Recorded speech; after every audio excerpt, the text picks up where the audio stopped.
November 25th, 2017. Saturday of the 33rd week in Ordinary Time. A reading from the first book of Maccabees.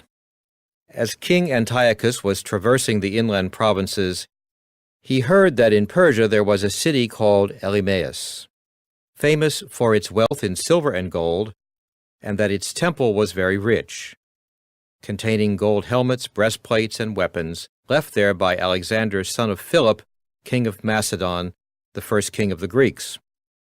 He went, therefore, and tried to capture and pillage the city, but he could not do so, because his plan became known to the people of the city, who rose up in battle against him. So he retreated, and in great dismay withdrew from there to return to Babylon. While he was in Persia, a messenger brought him news that the armies sent into the land of Judah had been put to flight, and that Lysias had gone at first with a strong army and been driven back by the children of Israel, that they had grown strong by reason of the arms, men, and abundant possessions taken from the armies they had destroyed, that they had pulled down the abomination which he had built upon the altar in Jerusalem, and that they had surrounded with high walls both the sanctuary, as it had been before, and his city of Beth-zur. When the king heard this news, he was struck with fear and very much shaken. Sick with grief because his designs had failed, he took to his bed.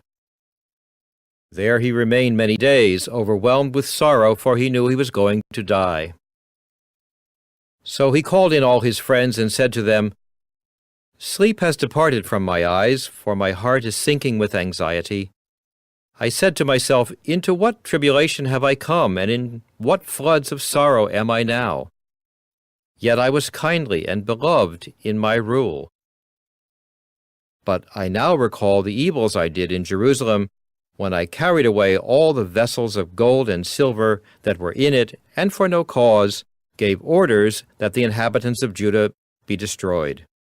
I know that this is why these evils have overtaken me, and now I am dying in bitter grief in a foreign land."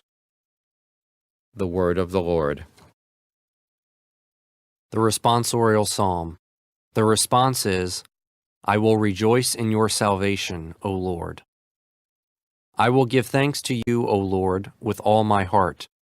I will declare all your wondrous deeds. I will be glad and exult in you. I will sing praise to your name most high. I will rejoice in your salvation, O Lord. Because my enemies are turned back, overthrown, and destroyed before you, you rebuked the nations and destroyed the wicked. Their name you blotted out forever and ever. I will rejoice in your salvation, O Lord. The nations are sunk in the pit they have made. In the snare they set, their foot is caught. For the needy shall not always be forgotten, nor shall the hope of the afflicted forever perish. I will rejoice in your salvation, O Lord.